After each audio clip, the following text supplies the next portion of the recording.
What's up guys? Welcome back to Golf Simulator videos.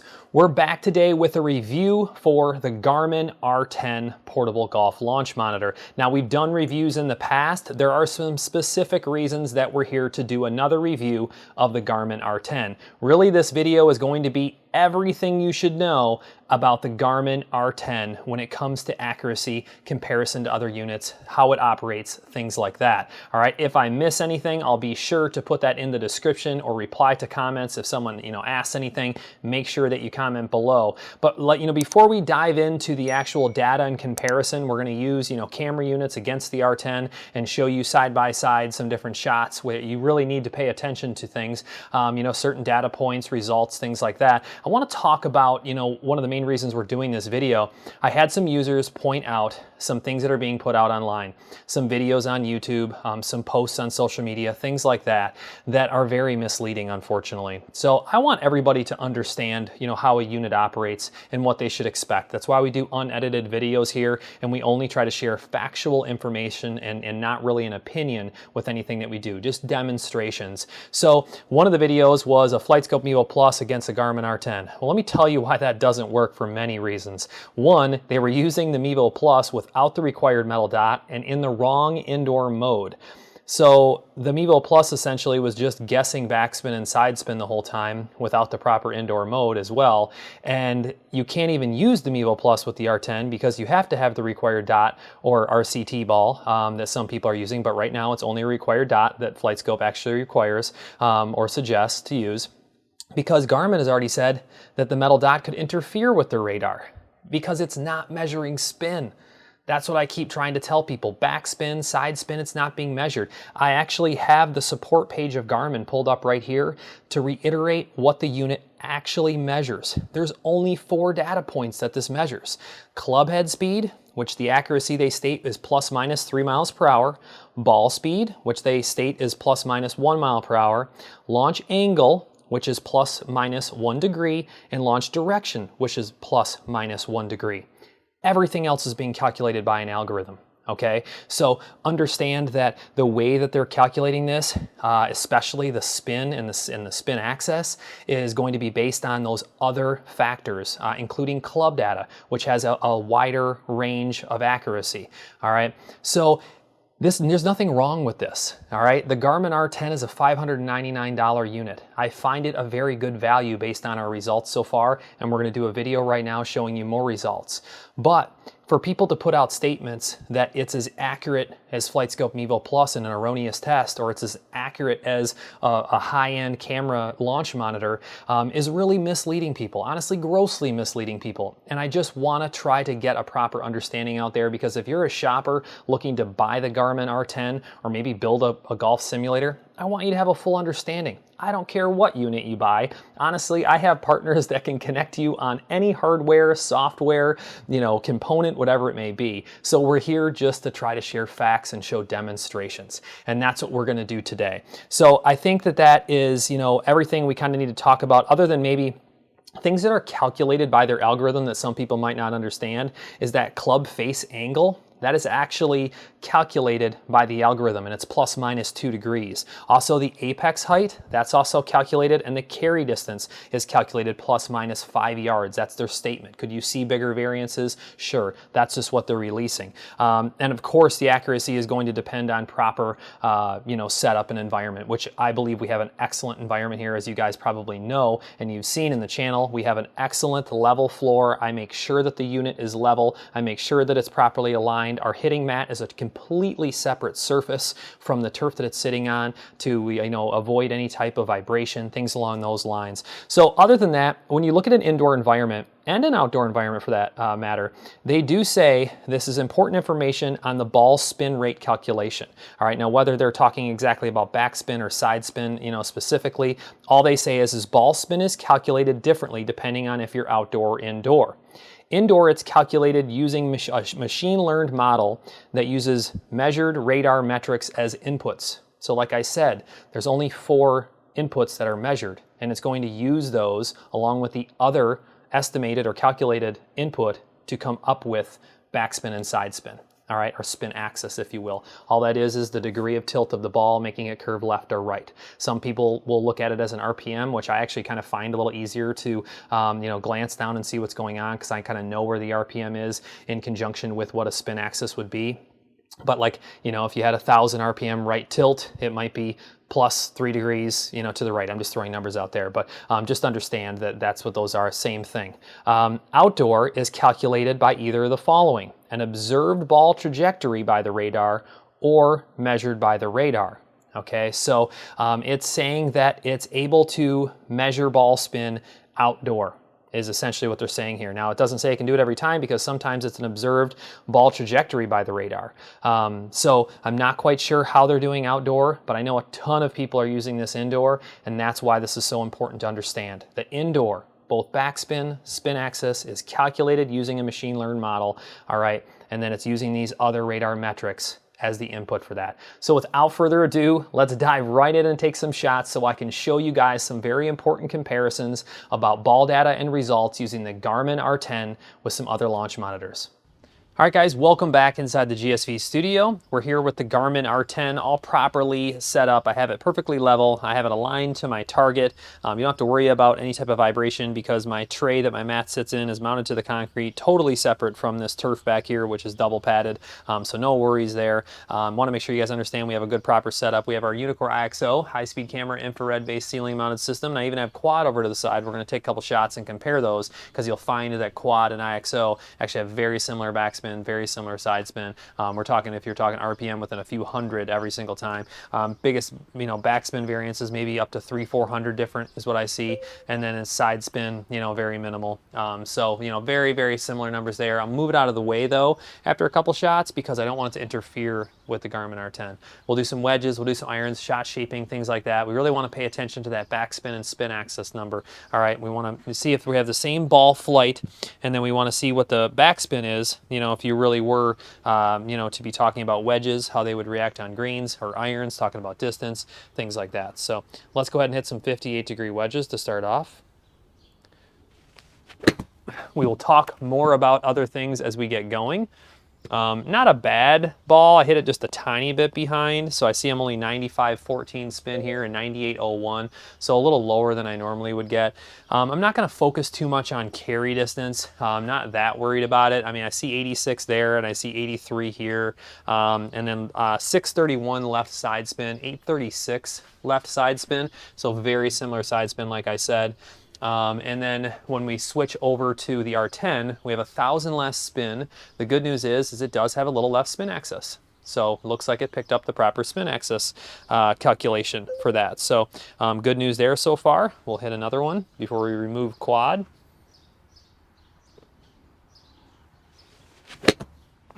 All right, that should be going right. I felt it going right. It should be going right. I spun it a lot higher, 10.368. 10.922, okay, that's much more like my 58 degree, and then 488 right spin, 415 right side spin. Now I can remove quad. You guys know these numbers are very similar.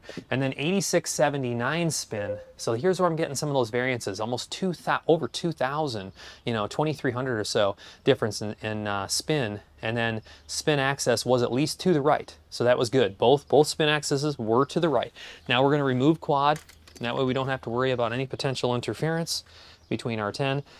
I did have the one user that did the video comparing Mevo Plus, which I said, you know, is very misleading, because you can't use the dot with R10, but yet you need the dot with Mevo Plus to actually have proper readings. Tell me I should check by lighting. That may be why I'm getting some differences with R10. Well, you know the old saying, don't believe everything you read or see on the internet. Well, this is a radar-only unit. Lighting would make no difference whatsoever. Unless it would have a camera inside of it, like maybe TrackMan. They use OERT, which does require lighting. You could hit in the dark with the R10. Something to understand, want you guys to know. All right, let's see if we can hit another good wedge down there, maybe a little more crisp.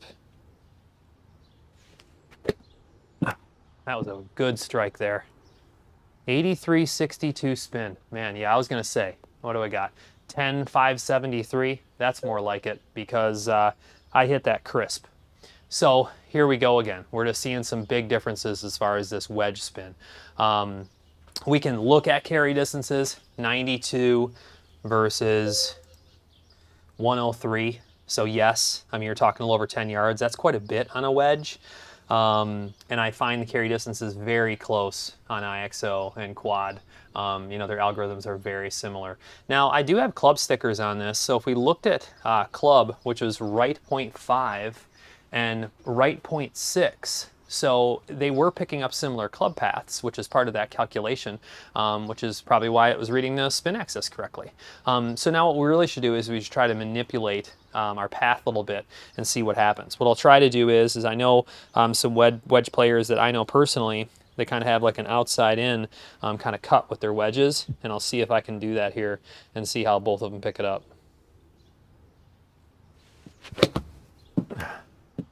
That's so interesting for me to do that.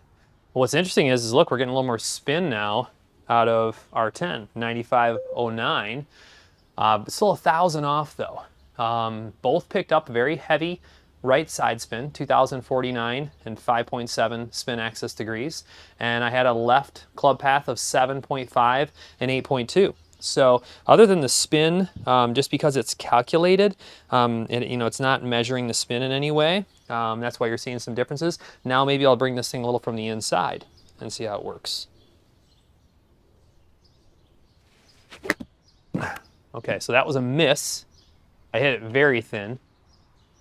And we're seeing similar spin axis and actually, believe it or not, similar spin. So got that thing a little bit closer. The biggest variances I've seen so far on wedge, and that's good that we kind of threw a good miss in there, is as low as like 7,000 I've seen from R10. And then, we're talking 4,000 RPM gap and then some opposite spin axis. So let's see. I'm gonna hit a normal wedge. That's where I usually was seeing those big differences. All right, right 4.8, right 477. That's a good thing. And then there's that 2,000 some spin again. So at least we're getting pretty good spin axis here. And club path, was almost straight. And then I had left 6.1, so you'd have to be careful there if you're working on your club path. You could see some big variances. But at least the spin axis, is showing the right degree right now using this 58 degree wedge. All right, we can hit one or two more. Just kind of clean my face. I've got some white powder because I'm hitting, wedge really hard here, high spinning balls. You can kind of see some ball marks on there. Another really good ball. Look at that apex on that thing. But see, here are these misses that really concern me that I was seeing quite a few of for a while. And that's usually just nice, crisp, straight ones. 7,000 versus 10,279. Now you're getting into that 3,000 some, 3,300 miss. And I actually have an opposite side spin miss too. So I only had left 135 that was hit really, really well. And yet it's having me, almost fade this wedge way over 5.2 degrees. So definitely a little concerning on some of those, and you'll see those wide ranges. So 98 versus 89, I'm still seeing some differences as far as the distance of carry goes, okay? These are the things I want you guys to understand. I'm gonna move to another iron here in a minute, but nothing against R10. $599 versus $10,000 and $20,000. But you're gonna have to understand that what its capabilities really are. And no, it's not identical to these high-end units. It's going to have wide gaps. When I was looking at the one video that showed an 80-90 degree wedge with only like 7-some thousand spin, a handful of shots is all that were shown, I knew something was wrong because I spin my wedge 10-11,000 every single time. And a lot of people do, most people do. Definitely not 7,000 for a 58 degree. But let's switch. Let's go to, what do I have here? I have an 8-iron club stickered up for a IXO. So we're good to go there. Obviously no stickers required for R10, just a radar unit. And I should delete these shots as well. Let's just go ahead and delete those shots. There we go, perfect. Very easy user interface, here. Hopefully you guys can see that well. Obviously you could, zoom in if you needed to, but let's just go ahead and hit a normal 8-iron, kind of my normal ball flight.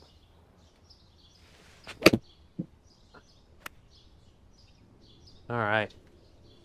Nice and straight. That's how I wish I could hit them every single time. Shot in progress. It must be calculating. What did it do? No description. It showed the ball flight and it showed horizontal launch, but it didn't show anything else. Not quite sure because I switched to 8-iron. That's kind of the first I've had that happen with R10. You know, I don't see that often. I know one thing, those numbers are bang on because that was a really crisp shot. So I almost had no side spin. 151 carry is right what I would expect, right in the low 150s to mid 150s for an 8-iron when I'm getting a hold of it. Looks like carry was a little bit longer. So it just missed club data. No, there we go, 57.63. So we're, you know, significantly off on spin again. We're seeing this low spin is what we're seeing. And the spin axis was 0, which was, it was close to 0. Look, right 61. But it missed the club path and the face to path. I'm not sure why. So let's just hit another shot down there. Tell you what, I'm gonna start working some shots. We're gonna try to make this a little bit of a draw. I just didn't strike that well at all. Yeah, that was just like a pull, low pull. So it was a very good miss to show you guys. But here's the problem with that miss. I have a 36.72 spin versus 68.09, which we know is more realistic for my 8-iron. The side spin was left 15.51, and somehow or another it read a right spin axis. So these are these opposite numbers that I would just forewarn you of, that when you're, you know, dealing with a 599 unit, which I think is a great value for what it is, you have to understand that there are going to be these misses in there. All right, so no, it's not identical to a FlightScope Mevo Plus or a quad or whatever it may be. You know, those statements that I was reading out there are just grossly, you know, misleading to people. And I just want you to understand that. I think we're giving everything a very, very fair shot here. So let's try to hit a normal little draw again. That was just a bad contact altogether. I think that's going to be a pull, not a draw. Yeah, that's going to be a pull. Ugh, well, I'm getting funky data again. So low spin and a fade, and yet I'm hitting little draws. What if I actually just try to hit a fade? And I'm not saying that. I mean, that's all a normal shot. I just really yanked it rather than hitting like a nice push draw. Just yanking that a little bit. So let's go back. Let's try to get this club working to the left.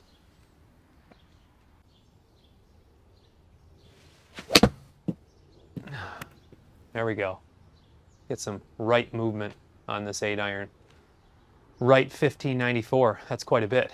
And it had right 11.9, spin of 47.12 versus backspin of 77.13.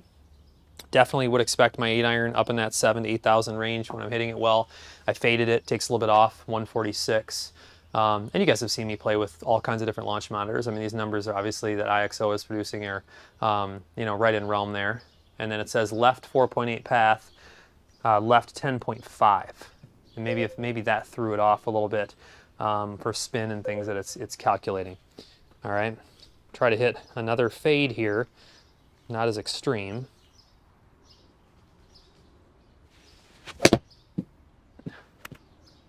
That just wasn't struck that well. So you can see the backspin lowered down, 64.91 and 64.17. So a little better this time. Spin axis right 0.5, left 396. So a little opposite spin axis still. Let's see if I can actually get this fade working in my favor here.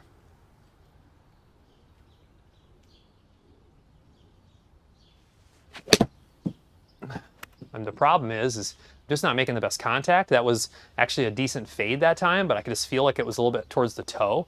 But I'm still getting decent spin, you know, 69.97, right 562.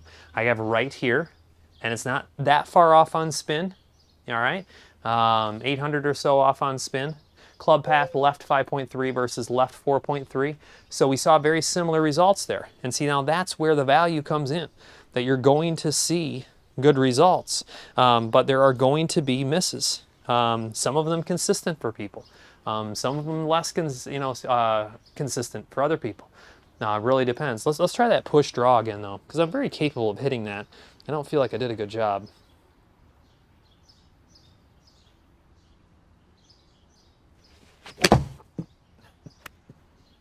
Yeah, I'm just not pushing it out quite far enough. But it's a good draw though. Get a little extra distance out of it, 151. 69.83. Yeah, that's that miss on the spin again. Maybe it doesn't like the spin on a draw. Well, it even has the spin axis right 2.4. And you saw how I set up. I closed the face down. I mean, that was definitely a draw, not a fade. So here are these little misses.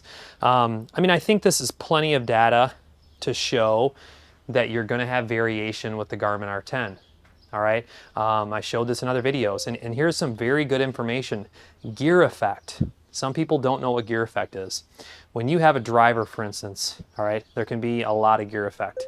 So when you hit the dead center of the face, it's going to represent the side spin or spin axis of the ball, okay, based on your club path and your face. All right, that face to path is going to generate a spin axis on the ball. Well, if let's say you were to draw the ball, all right, but yet when you were to hit your draw, you were to hit it more towards the heel, because of the bulge on the face of a driver, it creates a gear effect. So believe it or not, your draw might actually end up having less left side spin, or even going more straight because you hit it towards the heel, depending on how much, because that gear effect from where it impacts changes the spin axis. But Garmin R10 has no way of telling itself where the ball hit on the face. All right, it can only take that path and launch direction and everything and calculate it with its algorithm. And that's something you really need to understand. This is where TrackMan, if it doesn't get impact, there can be some issues as far as like indoor goes with TrackMan. It uses the impact to help it use the calculation for spin axis. It does a great job. I'll tell you what, when it has impact location, with all its other data, it's set up properly, it shows really good spin axis. But if you miss that impact, like for instance, let's say you were going to hit a big push draw and it misses the impact, a lot of times it'll just be a push. In this case, I think we're seeing some different things. I mean, we're seeing, opposite spin axis, maybe a push versus when it was a draw, and that could have some to do with that. I think a lot has to do with its, calculation it's doing with all this different data. It has limited data, as I mentioned, those measured points. But all of this, I mean, like I said, this video was all about the Garmin R10, everything you should know. And it's really everything you should know for, understanding of how it's getting to its data points. I really hope this has helped to give you guys a good understanding. And I would be more than happy to do more than this. If you guys want to see more, comment below and let me know. We can put together another video. I tried to do this kind of on the fly because of what I was being told was out there, and I wanted everybody to be informed on it all, so I really hope that it's helped with all of that. I want you to comment below though. Let me know what you think.